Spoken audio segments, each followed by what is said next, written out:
চেষ্টা এবং শেষ ম্যাচে আমার কাছে মনে হয় যে একদমই সাম্বার ব্রাজিল ছন্দে ফিরেছে, স্কটল্যান্ডকে উড়িয়ে দিয়েছে। শুরুর দিকে কিছুটা হলেও আলোচনা ছিল যে স্কটিশরা একটা বড় চ্যালেঞ্জ হতেও পারে, but end of the day সেই চ্যালেঞ্জ ব্রাজিল ফেস করে নাই।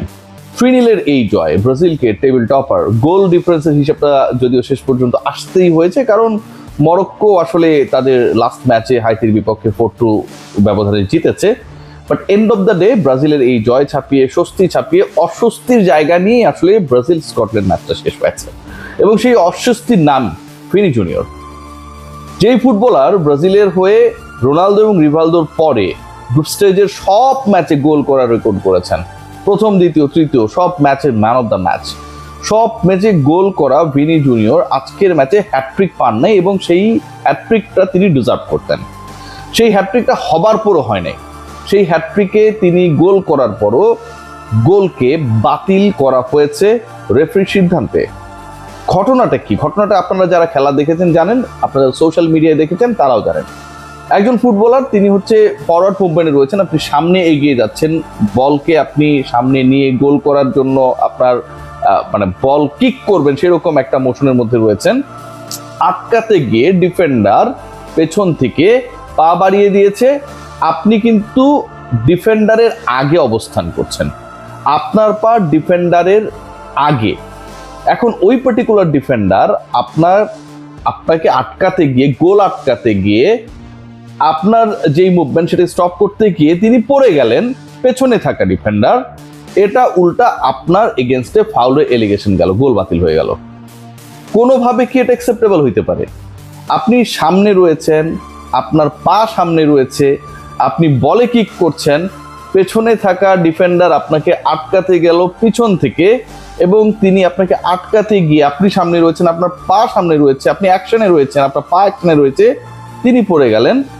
ফাউল হলো যেই ফুটবলার সামনে রয়েছে তার দ্বারা।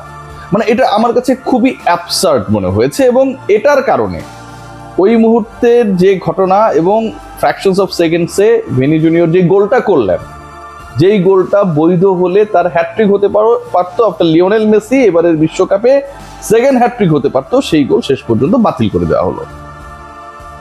এই গোলটা কোন যুক্তিতে বাতিল হলো, কিভাবে বাতিল হলো, এটা বাতিল করার আগে আরো একটু সময় নেওয়া যেত কিনা, ডিফারেন্ট অ্যাঙ্গেল থেকে যেই অ্যাঙ্গেলের স্ক্রিনশট এই মুহূর্তে সোশ্যাল প্ল্যাটফর্মে ভাসছে সেটাকে দেখা যেত কিনা, সেই ব্যাপারগুলোর ব্যাপারে কিন্তু যথেষ্ট কনফিউশন রয়েছে। এবং যেখানটায় স্কটল্যান্ড, মানে যাদের পক্ষে ফাউলের সিদ্ধান্ত গেছে, ভিনি জুনিয়র সামনে ছিলেন, তিনি বলে কিক করছিলেন, বল নিয়ে তিনি দৌড়চ্ছিলেন, তিনি অ্যাকশনে ছিলেন, পেছনে থাকা ডিফেন্ডার পড়ে গেলেন, সেই ডিফেন্ডার স্কটল্যান্ডের, সেই স্কটল্যান্ড ফাউলের জন্য কোনো ধরনের অ্যাপিল করেনি। যেই দলটা ফাউলের জন্য অ্যাপিলই করলো না তাদের পক্ষে ফাউল গেছে, আর যেই দলের ফুটবলার তিনি আসলে যেভাবে তার কাজটুকু করার কথা সেভাবেই করছিলেন, তার এগেনস্টে ফাউল হলো, গোল বাতিল হয়ে গেল। এবং এই গোল বাতিল হওয়াটা আজকের ম্যাচে ভিনি জুনিয়র যে অন্য দুটা গোল করেছেন, 3-0 ব্রাজিল জিতেছে, স্কটল্যান্ড উড়ে গেছে, গ্রুপ চ্যাম্পিয়ন ব্রাজিল হয়েছে, নেইমার মাঠে নেমেছে 981 দিন পরে, সব ছাপিয়ে এই একটা বিতর্কিত সিদ্ধান্ত, বলতেই হবে এই একটা বিতর্কিত সিদ্ধান্ত আমার কাছে মনে হয় পুরো ম্যাচ জুড়ে সবচেয়ে বেশি প্রভাব ফেলেছে। আফটার দ্য ম্যাচ এই আলোচনাটা সবচেয়ে বেশি হচ্ছে এবং হওয়াটাও যৌক্তিক।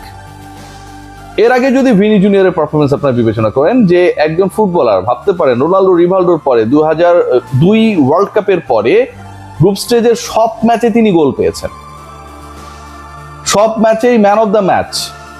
যেভাবে খেলেছেন মনে হচ্ছিল যে ভিনি জুনিয়র না, সেই স্বর্ণালী সময়ে রোনালদিনহো যেন মাঠে নেমেছে। 54 মিনিটে একটা সুযোগ পেয়েছিলেন, শেষ পর্যন্ত গোল দিতে